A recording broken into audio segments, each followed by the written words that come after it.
नमस्कार। छोटा परिवार सुखी परिवार ये बरसों से सुन रहे हैं। हमें ठीक भी यही लगता है, लेकिन क्या ये वाकई बढ़िया है? क्या छोटे परिवार में दुख नहीं आते? क्या छोटे परिवारों में ज़्यादा पैसा होता है? क्या बड़े परिवार में हमेशा ही तंगी रहती है और दुख ही दुख मिलते हैं? ऐसे कई सवाल हैं, लेकिन हमने कभी अपने से नहीं सोचा। हमें बता दिया गया और हमने मान भी लिया। लेकिन आज मैं आपको बताऊंगा कि सच क्या है। क्या छोटा परिवार भी दुखी परिवार हो सकता है? हो सकता है।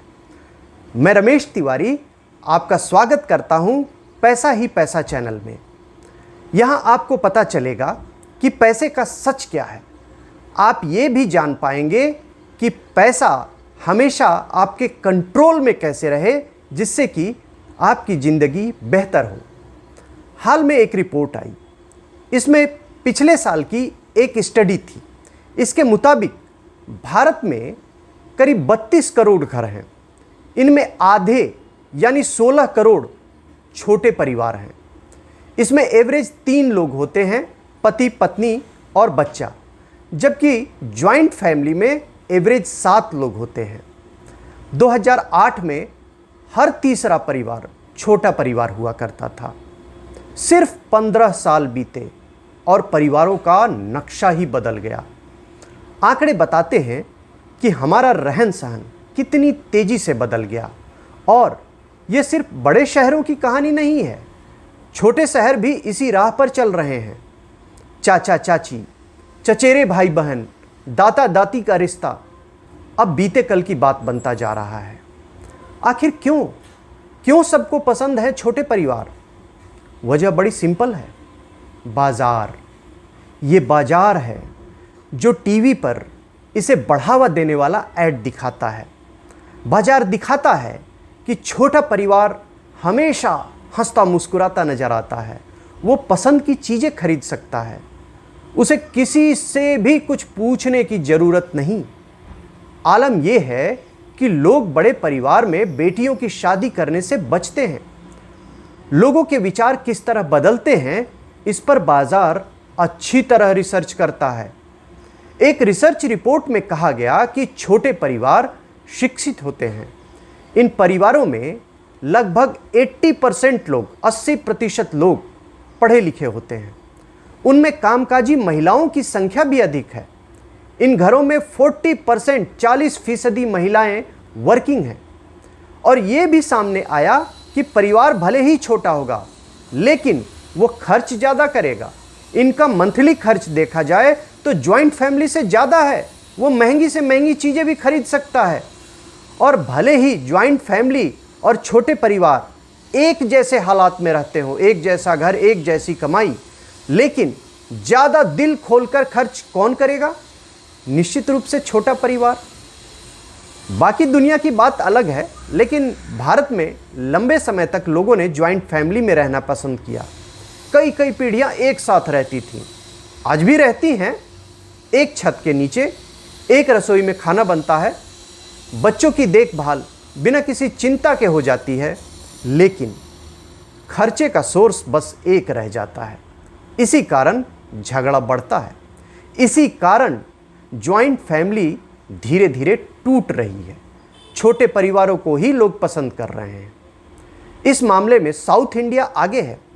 वहाँ करीब हर 4 में से 3 परिवार इसे पसंद कर रहा है। नॉर्थ इंडिया इस मामले में थोड़ा पिछड़ा हुआ है। यहाँ 3 में 1 ही परिवार ये सिस्टम चुनता है। ज़्यादातर लोग जॉइंट फैमिली में रहना चाहते हैं। छोटे परिवार को अंग्रेजी में न्यूक्लियर फैमिली भी कहते हैं। ये शब्द 20वीं सदी में पहली बार सामने आया और डिक्शनरी में तो इसकी एंट्री 1925 के आसपास हुई। यानी परिवारों का ये रूप बिल्कुल नया है। चूंकि इंडस्ट्री में काम करने का चलन शुरू हुआ तो परिवार टूटते चले गए, लेकिन वक्त ने फिर करवट ली है। कोरोना के बाद नज़रिया थोड़ा बदला है। 2021 में एक नामी इंश्योरेंस कंपनी ने सर्वे कराया और उसने अपना सर्वे जो पेश किया, इसमें कहा गया कि महामारी के दौरान जॉइंट फैमिली ने खुद को कम परेशान महसूस किया। संकट के समय उनके पास सपोर्ट सिस्टम था। सबसे बुरा असर न्यूक्लियर फैमिली पर पड़ा। मुसीबत सामने थी, मदद करने वाला कोई नहीं था। नौकरियां छूट गई, बिजनेस तबाह हो गए, अच्छे अच्छे इंजीनियर मोमो बेचते नजर आए। तब वक्त ने इन परिवारों से कहा, बहुत हो चुका, जाग जाओ। अब फिर से ज्वाइंट फैमिली नहीं बना सकते तो अपनी तैयारी रखना सीखो। आखिर क्या होनी चाहिए ये तैयारी, हम आपको बताते हैं। आप 5 बातों को नोट कर लें। इस रास्ते पर चलकर छोटा परिवार भी संकट से बच सकता है। पहली बात, आपके पास एक इमरजेंसी फंड हो। इसमें साल भर का खर्च जमा रहे। यह ऐसा फिक्स डिपॉजिट हो जिसे मुसीबत के वक्त पति या पत्नी दोनों में कोई भी तोड़ सके। दूसरी बात, आपके पास हेल्थ इंश्योरेंस जरूर हो सकता है कि आप नौकरी पेशा हो और आपको दफ्तर से हेल्थ इंश्योरेंस मिला हो, लेकिन अपना भी अलग से हो, इसकी सलाह दी जाती है। तीसरी बात, जीवन बीमा जरूर कराएं। यह शुद्ध होना चाहिए। शुद्ध मतलब प्योर टर्म प्लान। इसमें आप जो भी प्रीमियम देते हैं इससे रिटर्न की उम्मीद न रखें। अगर कोई बीमे से कमाई करना चाहता है तो मकसद नाकाम हो जाएगा। आदमी के न रहने पर बीवी और बच्चे सड़क पर आ सकते हैं। चौथी बात, रिटायरमेंट की सही प्लानिंग करें। पैसा जहां भी जमा करें वहां का रिटर्न देखें। कहीं ऐसा तो नहीं कि पैसा बढ़ता तो दिखे लेकिन महंगाई का दीमक उसे खा जाए। पांचवी और आखिरी बात, आप सोशल जिंदगी में भी इन्वेस्ट करें। परिवार से दूर हैं तो क्या हुआ, जहां रहें वहां रिश्ते बनाएं। इसका रिटर्न तुरंत नहीं मिलता, हो सकता है कभी ना मिले, लेकिन यह करना तो होगा। शुक्रिया।